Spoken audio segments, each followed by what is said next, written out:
안녕하세요, 김사호입니다. 제가 기업들의 흥망성쇠나 경제 이야기를 하는데 꼭 등장하는 단어가 있죠. 바로 2008 글로벌 금융위기 사태인데요. 2008 글로벌 금융위기에 대해서 저보다 더 잘 아시는 분들도 계실 거고, 특별히 몰라도 제 지난 영상들을 시청하시면서 맥락을 이해하기에는 무리가 없기 때문에 잘 몰라도 그냥 넘어가시는 분들이 계실 겁니다. 하지만 2008 글로벌 금융위기 사태를 조금 안다면 제 영상을 시청하는 데 있어서 좀 더 흥미롭게 볼 수 있겠다는 생각이 들어서 경제 1도 모르는 사람이 봐도 바로 이해할 수 있는 2008 글로벌 금융위기 사태에 대한 내용을 준비해봤습니다. 본격적인 내용 시작하기 전에 김사업 유튜브 구독, 좋아요 부탁드리겠습니다. 2008년 글로벌 금융위기 사태는 보통 리먼 사태라고도 하고 서브프라임 모기지 사태라고도 합니다. 먼저 각각의 단어의 뜻을 알아보겠습니다. 2008 글로벌 금융위기라는 단어를 들어보면 2008년도에 전 세계적으로 금융위기가 있었나 보네 라고 이해가 되죠. 그 다음 리먼 사태는 무슨 의미일까요? 리먼은 회사 이름인데요. 헨리 리먼, 이메뉴얼 리먼, 메이어 리먼 3명의 형제가 세운 회사입니다. 회사의 플레임은 리먼 브라더스 홀딩스 주식회사고 미국의 4대 투자은행 중 하나였습니다. 즉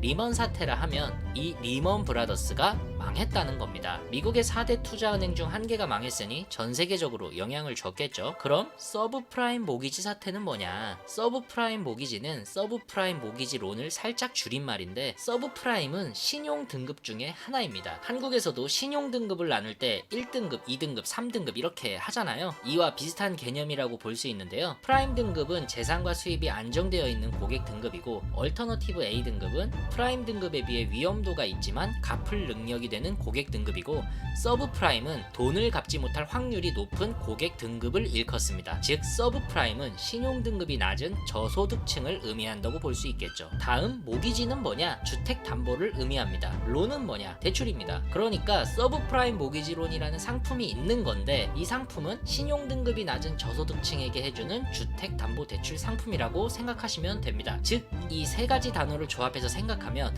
은행들이 신용 등급이 낮은 저소득층에게 주택 담보 대출을 해주다가 그 대출금이 어느 순간 회수가 안 되고 부동산 시장이 폭락하면서 미국의 4대 투자은행 중 하나인 리먼 브라더스라는 회사가 2008년에 망했고, 그 여파로 글로벌 금융위기가 왔다고 정리할 수 있겠죠. 그럼 대체 왜 그 당시에 은행들은 서브프라임 등급인 사람들에게 무분별하게 주택담보대출을 해준 것이냐 라는 자연스러운 질문으로 귀결이 되겠죠. 그것을 알기 위해서는 2001년쯤으로 가야 하는데요. 2001년도에 미국 달러를 발행하는 기구인 연방준비제도이사회, 줄여서 연준에서는 저금리 정책을 발표합니다. 그럼 왜 저금리 정책을 발표했느냐? 1990년대부터 인터넷이라는 게 보급이 되면서 인터넷 통신과 관련된 어떤 사업들이 굉장히 각광을 받기 시작하는데요. 인터넷으로 이제 뭔가 굉장한 것을 할 수 있을 것이라는 장밋빛 미래가 한창 그려지던 시절이었죠. 무슨 닷컴 이런 회사에 투자를 하면 돈이 복사가 되던 시절이었습니다. 이러한 결과 95년과 2000년 사이까지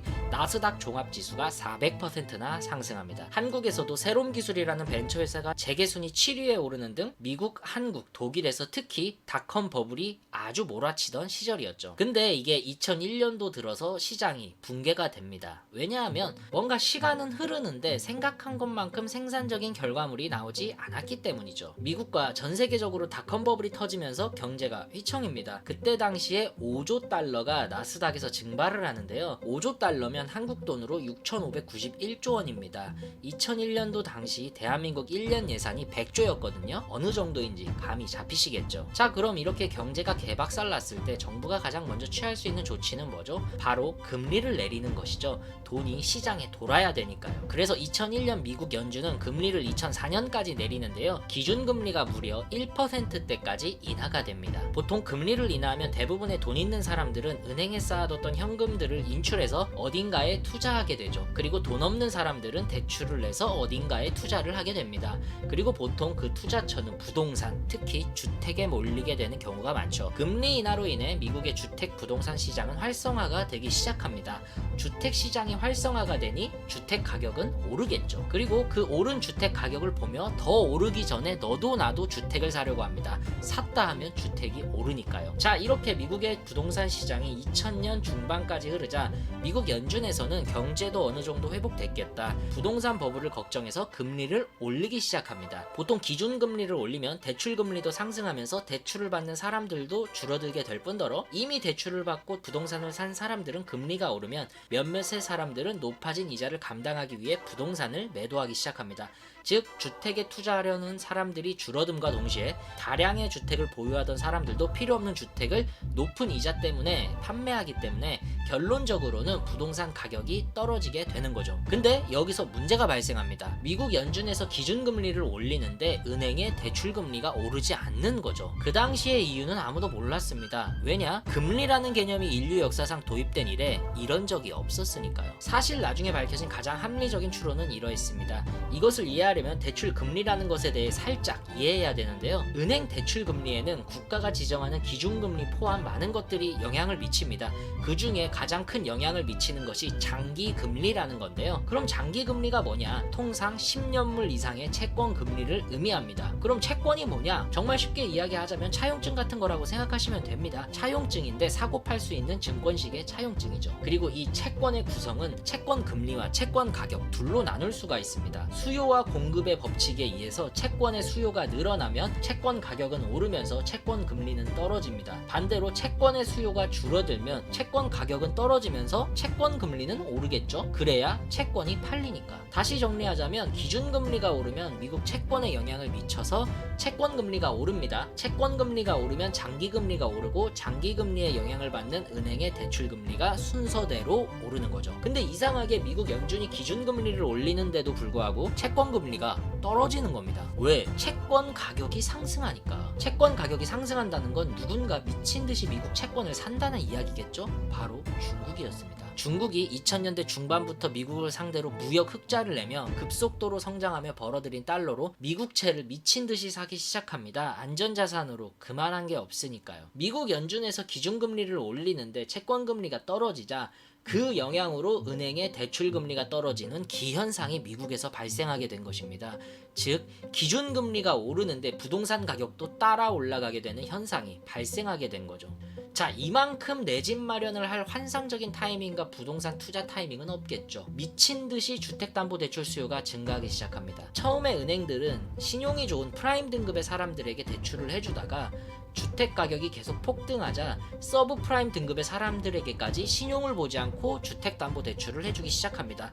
왜냐? 주택 가격이 오르니까. 신용불량자인 A가 5억짜리 집을 사려고 5억을 빌리고 파산해도 바로 몇 개월 뒤면 그 집이 6억, 7억 이런 식으로 상승하니 은행 입장에서는 전혀 리스크가 없었던 것이죠. 처음에 부동산 시장이 활성화될 때 은행들은 돈을 빌리려는 사람들에게 수입 증명, 자산 증명을 요구했지만 부동산 시장이 점점 더 활성화되자 수입 증명, 자산 증명을 수입 기재, 자산 기재로 바꿨고 더 나아가서는 수입과 자산을 전혀 묻지도 따지지도 않았습니다. 자기 집 개이름, 죽은 할아버지 명의로도 대출이 나왔다고 하니 그 당시에 대출을 하기 얼마나 쉬웠는지 알 수가 있죠. 그렇게 은행들은 폭등하는 부동산 시장을 믿고 대출을 해주다가 고민에 빠지게 됩니다. 돈을 더 벌 수 있는 방법은 없을까? 여기서 은행들이 생각해낸 것이 바로 MBS입니다. MBS가 뭐냐? 은행이 A라는 사람에게 주택을 담보로 1억을 대출을 하게 되면 A는 은행에게 차근차근 원금과 이자를 갚게 되고 은행은 이자 수익이 나게 되겠죠. 근데 문제는 1억을 A에게 빌려주고 원금을 완납받는 기간이 보통 20-30년이 된다는 것이죠. 즉 1억을 20-30년 동안 다른 사람에게 빌려줄 수 없다는 의미가 되기도 합니다. 자고 일어나면 부동산 가격이 오르고 있는 2000년대 중반, 빨리 대출금을 상환받아서 또다시 대출해주고 수익을 내도 모자랄 판에 은행 입장에서는 답답할 노릇이었죠. 대출 수요는 계속 증가하는데 은행은 대출해줄 돈이 없는 겁니다. 여기서 바로 은행이 생각해낸 것이 은행과 A의 계약을 한 채권을 투자자들에게 판매하는 아이디어를 떠올린 것입니다. 그리고 그 채권을 거래하기 위해서는 그 계약을 증권화를 시켜야 되는데요. 은행과 A의 주택담보대출 계약을 증권화한 것이 바로 MBS, 즉 주택저당 증권이 탄생하게 되는 겁니다. 은행들은 이 MBS를 투자자들에게 판매하며 현금을 일시에 조달받았고 MBS 투자자들은 20-30년간 안전하게 현금 수익을 얻을 수 있는 자산을 얻게 됩니다. 그리고 은행들은 MBS를 판매하여 얻은 현금을 또다시 서브프라임 등급의 사람들에게 대출을 해줬습니다. 왜? 어차피 부동산은 오르니까. 근데 또 여기서 은행들은 또 고민에 빠지게 됩니다. MBS라는 상품을 통해 현금을 조달하던 은행들은 하나의 문제점을 발견하게 되는데요. MBS에 투자하는 투자자들이 프라임 등급의 사람들이 주택 저당 채권으로 된 것만 주로 구매하는 것이었습니다. 그도 그럴 것이 신용 등급이 높은 사람들의 채권을 사야 안전하니 너무나도 당연한 이야기겠죠. 또한 이런 MBS를 거래하는 큰 손들, 예를 들면 한국, 일본, 노르웨이 등의 연기금 같은 곳들은 일정 등급 이상의 투자 상품에만 투자할 수 있도록 법으로 지정이 되어 있었기 때문입니다. 은행 입장에서는 어떻게 하면 서브프라임 등급의 사람들의 채권도 이런 큰 손들에게 팔 수 있을까 고민을 하게 됩니다. 거기서 등장하게 된 것이 바로 CDO입니다. CDO는 쉽게 이야기하면 프라임 등급, 얼터너티브 등급, 서브프라임 등급의 채권을 섞어서 만든 상품입니다. 한마디로 끼워 팔기죠. MBS가 98점짜리 상품이라면 서브프라임 등급의 채권을 섞어서 85점, 90점짜리 CDO를 만든 것이죠. 그리고 CDO는 전 세계적으로 미친 듯이 팔리기 시작합니다. 신용불량자가 섞인 채권이면 어떻습니까? 자고 일어나면 부동산 가격이 오르는데 말이죠. 은행들이 이렇게 MBS와 CDO를 이용한 파생 상품 판매로 성과급 파티를 하고 있을 때 불만을 가지던 금융사들이 있었으니 바로 보험사, 투자은행 같은 곳들이었습니다. 여기서 바로 리먼 브라더스, AIG와 같은 투자은행, IB들이 등장하게 되는데요. 은행사들이 돈잔치를 하는 걸 빤히 지켜보던 투자은행들은 기가 막힌 아이디어를 생각하게 됩니다. CDS라는 것을 만들어낸 것인데요. CDS는 은행사들이 판매하는 MBS, CDO에 리먼 브라더스 같은 대형 투자은행, AIG 같은 보험사가 보증을 서주는 것입니다. 즉 MBS와 CDO와 같은 채권에서 채무 불이행이 나타날 경우 투자은행, 보험사가 대신 갚아주겠다는 미친 보험 상품을 만들어낸 것이죠. CDS는 리먼 브라더스, AIG와 같은 거대 글로벌 투자은행, 보험사들이 보증을 하는 상품이 CDS는 미친듯이 판매가 되기 시작합니다. 은행에서 예를 들어 신용등급이 80점짜리인 CDO를 만들었는데 여기에 리먼 브라더스 같은 회사가 만약 채권에서 채무불이행이 발생할 시 그 금액을 보전해준다고 하면 80점짜리 CDO가 95점짜리로 변모하게 되는 것이죠. 그렇게 전세계 큰손 투자자들에게 또다시 판매를 하는 것입니다. 즉 서브프라임 등급의 사람들의 비중이 점점 더 높아지는 거죠. 하지만 투자자들은 개의치 않았습니다. 투자자의 입장에서 보증선계 리먼 브라더스, AIG 같은 글로벌 초거대 회사라면 얼마든지 믿고 투자를 결정할 수 있기 때문이었죠. 그리고 그 거대 회사들은 왜 그런 보증 상품을 만들었느냐? 부동산 가격이 안 떨어지니까. 서브프라임 등급의 사람이 채무를 불이행해도 충분히 오른 주택을 팔아서 메꾸면 되니까 파생 상품이 만들어져 전 세계에 뿌려지게 된 것입니다. 그렇게 미국의 은행사와 보험사들 그리고 전 세계의 큰손 투자자들이 MBS, CDO, CDS를 거래하며 파티를 벌이고 있을 때 미국 연준은 기준금리를 계속 올리고 있었습니다. 그리고 2007년 중반쯤 드디어 장기금리가 미국 연준의 기준금리를 따라오기 시작합니다. 즉 대출금리가 오르기 시작한 거죠. 대출금리가 오르기 시작하자 서브프라임 등급의 사람들이 하나둘 이자를 감당하지 못해 부동산을 내놓기 시작합니다. 바로 서브프라임 모기지 사태가 시작된 거죠. 2007년 4월 미국의 2위 서브프라임 모기지 대출회사인 뉴센츄리 파이낸셜이 파산하고 2007년 8월에는 미국 10위권인 아메리칸 홈 모기지 인베스트먼트가 파산 신청을 합니다. 이때까지만 해도 은행들은 개의치 않았습니다. 리먼 브라더스 같은 회사들이 본인들의 CDO를 보증해줬기 때문에 괜찮을 거라고 생각했기 때문이죠. 하지만 그 CDS를 발행한 리먼 브라더스는 2008년 9월 15일 결국 파산을 신청하게 됩니다. 파산 당시에 리먼 브라더스의 부채 금액은 660조였습니다.